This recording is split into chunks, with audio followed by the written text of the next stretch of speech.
uyu niwo mujyi muto ku isi hose witwa Monowai, utuwe n'umuntu umwe gusa.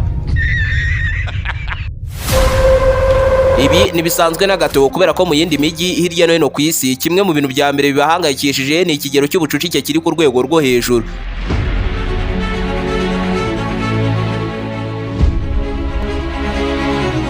Kugeza ubwo abenshi muri bo bahangayikishijwe bikomeye n'aho urubyaro rwabo ruzatura kubera uburyo babayeho mu mubyigano ukabije cyane.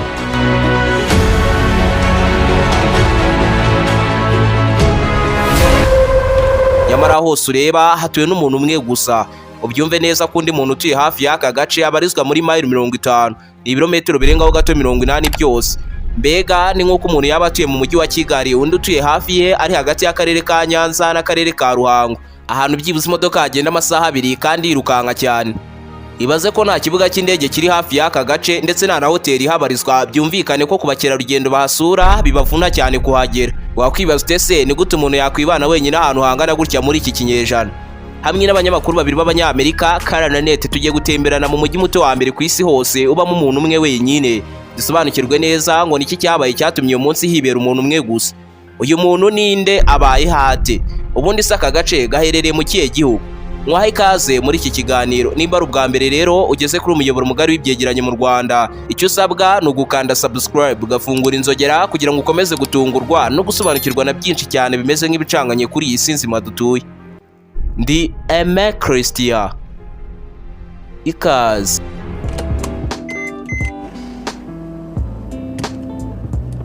Head south toward East Douglas Street. So we are heading north to Monowai. Agace ka Monowai kabarizwa muri leta ya Nebraska mu burengerazuba hagati bwa Leta Zunze Ubumwe za Amerika. Haba umuntu umwe gusa, ni umukecuru witwa Alice w'imyaka 90, akaba ari nawe muyobozi w'uyu mujyi muto cyane yiberamo. Bivuze ko igihe haba inama y'abayobozi b'imijyi inaha twita abameya nawe yayitabira.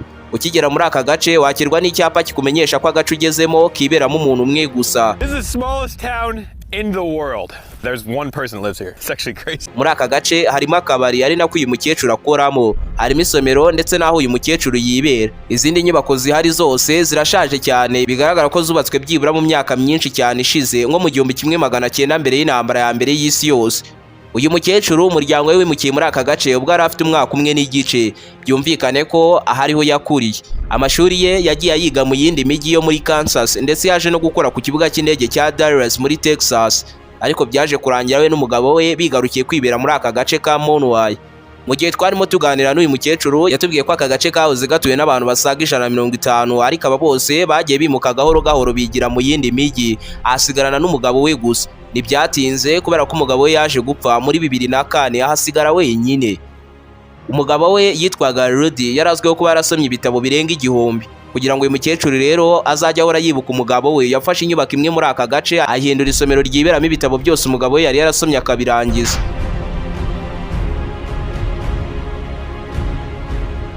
Wavuga ko kuba hano atari uko yabuze ahandi yajya kuba kandi akabaho neza, ahubwo nuko ashaka kuba ariho yibera kuko ntacyo bimutwaye kuba wenyine. I'm not here because I have to be. I could pack up and go anywhere I wanted to, but this is where I want to be.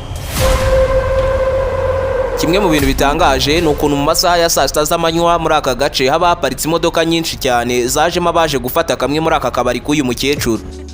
Wow. 1, 2, 3, 4, 5, 6, 7, 8, 11 cars plus the van. The Monowai Tavern is the place to be on a Tuesday night.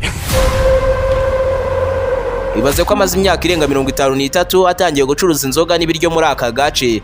Gusa ariko nanone nubwo abicururiza ahantu hitaruye abandi kure cyane, nawe atanga umusoro nk'abandi bacuruzi bose. Ikindi kintu gitangaje ni uko mu isomero ryaho harimo ibinyamakuru byose by'abanyamerika byanditswe guhera mu 1940 kugeza mu 1947, kandi byose ntacyo biraba kubera ko byabitswe neza. Nk'icyo ureba cyanditswe tariki 29 z'ukwa munani mu 1940, iki nacyo cyanditswe muri 2007 kandi n'ikirasaza biracyafite na ya mpumuro y'impapuro za kera. Inyubako ziri hano zose zirashaje nk'uko nabivuze, zigiye zubakishije imbaho ndetse ibyarimo byose byarangiritse bikomeye cyane. Kuzigendamo rero birumvikana ko bisaba kwitonda cyane cyangwa se zikakugwa hejuru. This is very solid. I'm in. urusengero basengeragamo kera hagituye abantu benshi narwo rwarashaje cyane kugeza ubwo hagizwe ububiko bw'ibintu byashaje nk'amapine, ibikoresho bya plastique n'ibindi byuma byashaje. Muri aka gace hagiye hanyanyagiyemo ibikoresho byashaje byo mu bihe bya kera nk'amagare, amaradiyo, amakaseti, ibikinisho by'abana n'amacupa yavagamo inzoga zo muri icyo gihe.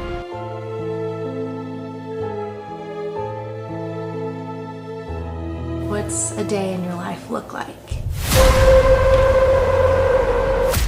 Mu kiganiro twajyanye n'uyu mukecuru yatubwiye ko hari igihe aba arambiwe kuba ahantu nk'aha hatuje cyane kandi ngo kuri we ababona igihe kigenda gake cyane bishoboka, ariko nanone akumva nta handi hamubera heza kuruta aha yibera. Yatubwiye ko kuba muri aka gace wenyine nta bwoba na buke bimutera. Anyway, in her talking to me, I finally said, no, I'm not the least bit afraid. I said, when I was growing up...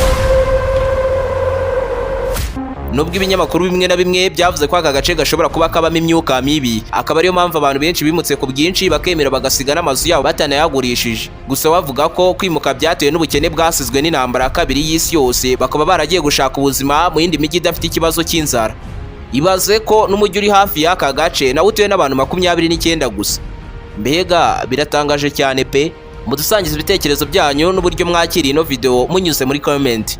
Ibiganiro nk'ibi kandi mushobora kubikurikirana munyuze ku rubuga rwa TikTok mu mashusho magufi cyane ni Aime Christian 01, kandi nimba ari ubwa mbere rugeze kuri umuyoboro mugari w'ibyegeranye mu Rwanda, icyo usabwa ni ugukanda subscribe ugafungura inzogera kugira ngo ukomeze gutungurwa no gusobanukirwa na byinshi cyane bimeze nk'ibicanganye kuri iyi si nzima dutuye.